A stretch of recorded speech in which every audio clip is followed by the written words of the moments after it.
Hello and welcome to this DVD series on how to use Adobe After Effects. We're going to create several different effects, and these are going to be short and sweet and to the point, to go from one topic to the other and learn how to create several different types of visual effects and add to your arsenal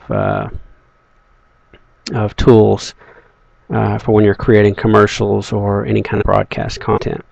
We're going to go ahead and get started. We're in a project window right now. We've already got a project here, but typically you would go to File, New, and New Project, which we don't need to do right now. So we're going to go to Import, File,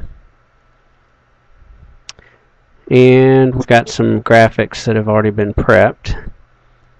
And so we're going to go to the desktop, go to IT212 DVD Project, Prepped Graphics, and let's use the Post-it notes. I'm going to open that up. And this is a Photoshop file, so we want to just go merge layers. Click OK. And we're going to drag it in to this blank gray area, which gives us our composition. Now, we actually would rather have a full 720 by 46 composition. So I'll go up to Composition, Composition Settings, and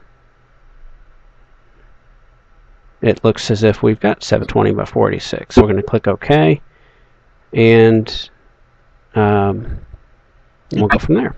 Okay.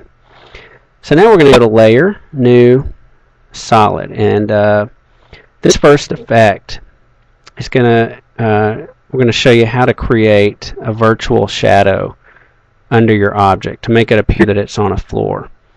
And we're really just going to fake the effect by copying this layer, squashing it, and turning that layer black and blurring it and making it just appear as a shadow. So the first thing we're going to do is click on the Post-it Notes letter, hit Control D,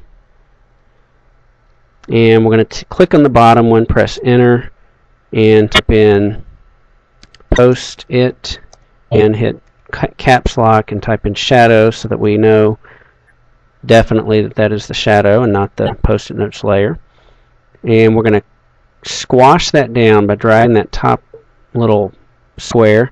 I'm going to move this over, and what I want to do is rotate this by clicking Rotate up here.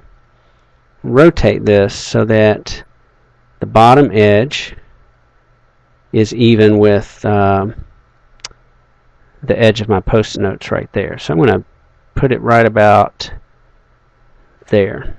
You can also use the arrow, so you can see it's going to nudge it little by little, and I'll just right there.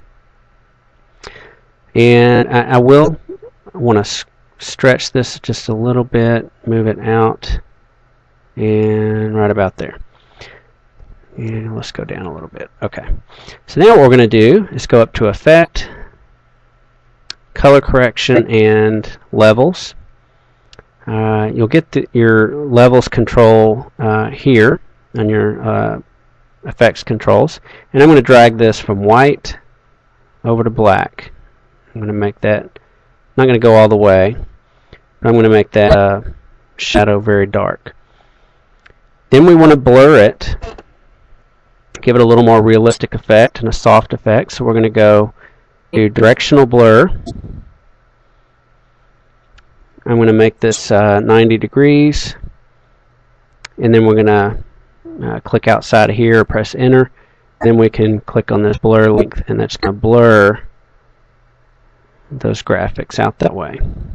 So you can see it's coming to look a little bit more like a shadow. But finally, what we want to do is go back up to Blur and Sharpen and Gaussian Blur. And I typically will put, for an image of this size, about 25, and that's going to give us a nice little blur. So now we could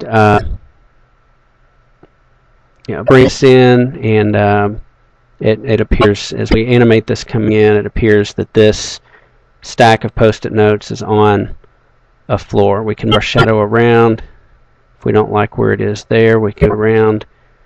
If it appears a little bit dark, we can press T with shadow selected and change our opacity. Maybe 70% would look better, and that doesn't look too bad. So you can adjust the opacity, the blurs by pressing E. That'll give you the effects. You can adjust your levels if you still need to adjust the levels, that sort of thing.